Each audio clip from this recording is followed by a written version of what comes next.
পেঁয়াজটা যদি ভালো করে কষানো হয় বা পেঁয়াজটা যদি ভালো করে ভাজা হয়, সেক্ষেত্রে রান্নার স্বাদ কিন্তু মোটামুটি 80% বেড়ে যায়।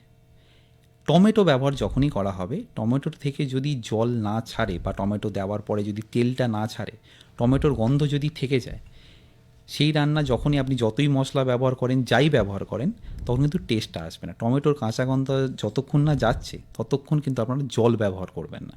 টমেটোর কাঁচা গন্ধ যখনই বেরিয়ে যাবে, তারপর যদি জল ব্যবহার করেন বা বাকি মশলা ব্যবহার করেন, সেক্ষেত্রে কিন্তু প্রপার টেস্ট পাবেন।